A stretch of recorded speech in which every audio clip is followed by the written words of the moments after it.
Hey everybody, it's the Omad Dad. Welcome back to my YouTube channel, a channel that's dedicated to living the Omad lifestyle or eating just one meal a day.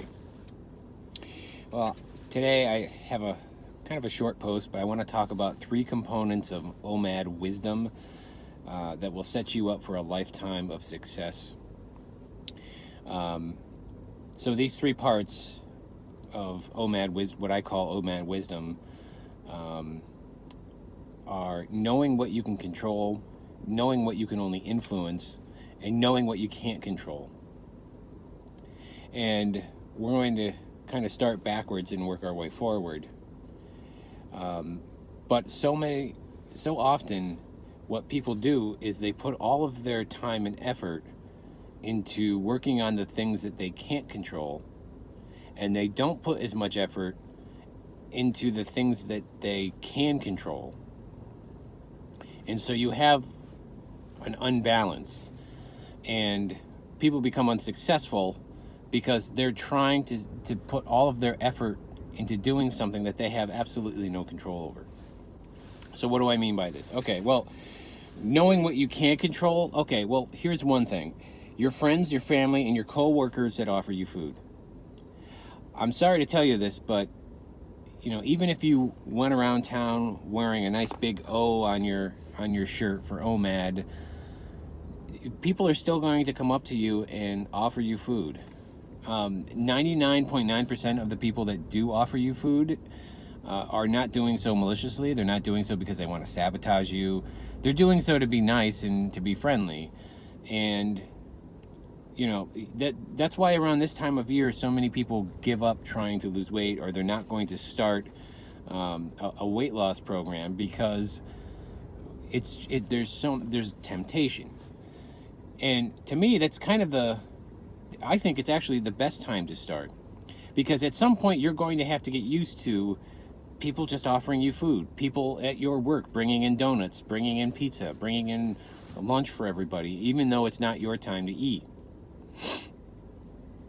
And so a lot of people will start in January, and there's not that many holidays in January and in February, other than in February you have Valentine's Day. It's not a huge holiday, but they're trying to just have time where they can remove all of the temptations. And I can tell you that that's never going to happen. Yeah, you may not have as many holidays in the beginning of the year when everybody starts their New Year's resolutions, but there's always going to be the temptation of you're going to go over your family's house and they're going to say, oh, I just made a blank and would you like to try? Why don't you have some? Or you're going to go into the office in the break room with the best of intentions and there's going to be a box of your favorite donuts there. So, but you can't control the fact that people are going to be doing that.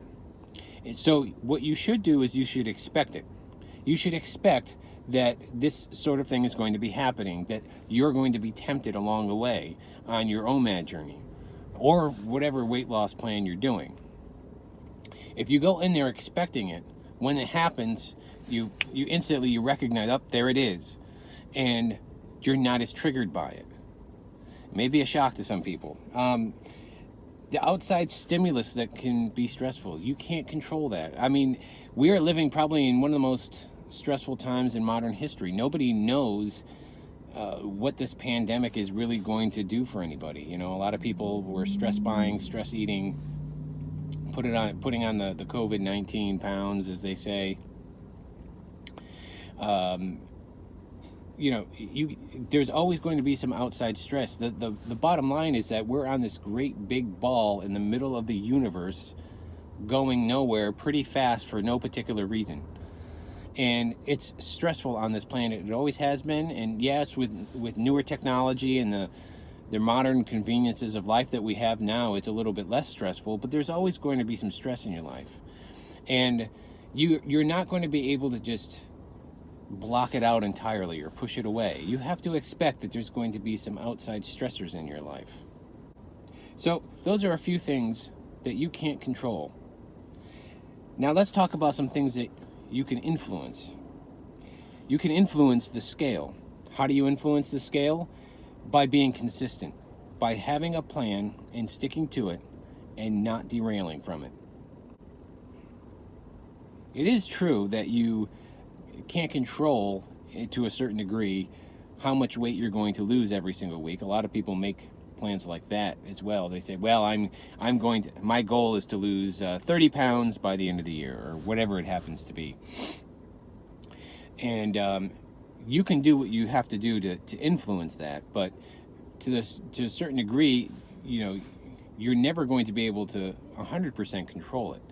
But you're not going to have a chance in hell of influencing it at all if you're not sticking to your plan, if you're not being consistent with it. So yes, you can influence the scale. It's going to take consistency, and you're going to have to stick with your plan. You can influence where on your body you lose weight. A lot of people, God, I remember back in the 90s, it seemed like every other week there was a new infomercial out for an ab roller machine, or somebody's new DVDs about how to get a flat tummy by doing the 7-minute exercise, 10-minute exercises, or whatever it happened to be. And where are all of those right now? They're in the trash heap. It has been disproven that you can spot reduce fat. In other words, I can't just do a bunch of sit-ups and then my stomach fat goes away. That's not how it works. I've noticed with me that when I lose weight, I notice it first in my face. My neck gets a little leaner. My hands and my feet, they definitely get a little bit thinner because my wedding band gets looser. My shoes seem to fit a little bit better. And then my stomach area is usually about the last spot on me that goes flat. Not that it's not going flat as I'm working, but I can't just say, well, I'm going to lose this belly fat like that. Your body doesn't work that way. It's going to burn fat from different areas of your body, and you don't really have any control over it, but you can influence it, again, by being consistent. If you're not consistent, if you're overeating, if you're not sticking in any sort of plan, if you're not in a deficit, you're not going to have any fat coming off of your body. You're going to be living off of the food that you're eating, and you're going to have too many calories, so you're going to just be storing fat, especially with your insulin levels being raised up from eating all of the time. So those are a couple of things that you can at least influence. Now let's end on a positive note. So what can you control? This is where you should be putting all of your efforts into. Number one, what you eat. You can control what you eat. The food has no power over you. You can eat if you're going to just eat junk food all of the time. Even if you're doing Omad, you probably will lose some weight. You'll get to a certain point where you may not lose that much weight, but if you're just eating junk food, you're going to feel like crap, and it's going to make your Omad even harder. So why do it? You can control what you eat, and you can control how much of it that you eat too. Even if you're just going to eat your one meal a day, I've said before, if you're going to eat a 4,000 or 5,000 calorie meal, well, then you can't expect to lose any weight. You can control when you eat. That's what we have here with Omad. We are controlling when we eat. We're consciously saying, I am going to eat in this particular 1 hour window, and that is it. And during the rest of the other 23 hours of the day, I am not going to consume calories. You can control that. You can control when or if you exercise. If you want to be lazy and sit on the couch and do nothing, that's your choice. But you don't even have to do that much exercise, really. I mean, I've said before on the channel as well that I didn't lose my weight by doing hours of intense exercise every day. I would go out for a walk.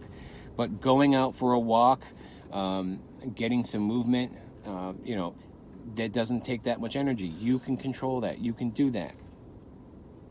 You can control how long you fast. If you're going to give into every little temptation, then you're never going to be successful. You can control how long you fast. The quality of your fast. Are you going to have a clean or a dirty fast? Are you going to be trying to sneak in bone broth and coffee with butter in it? Or are you going to stick with good high quality water and maybe a cup of black coffee here or there?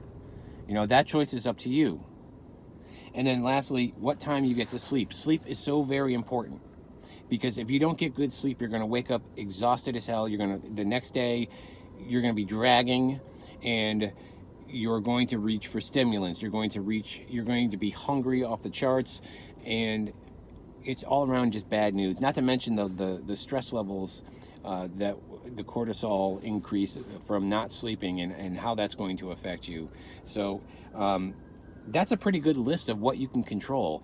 And if you exercise conscious control over that list of what you can control, and try to influence what you can influence, then you will be incredibly successful on this plan, or any plan for that matter. But as I said before, so many people are trying to control the things that they have no control over. I see, I see it all the time, and they're so worried about friends and family and people that they work with who are going to be tempting them, or, oh my God, what if there's some stress in my life? You have to expect that sort of thing, and you have to give it time, and you need to be consistent. But as long as you have a plan, and you are working on what you can control and making a good solid effort every single day, then you're in the right direction. You're going to see your health markers improve, and you're going to see the weight come off. So that's my message for today. Know what you can control, know what you can influence, know what you can't control, and have the wisdom to do something about it. So that's it for me for today, folks. I hope this message finds you very well. Hope you're having a great week. Hope you're having a very happy Omad today, and be well.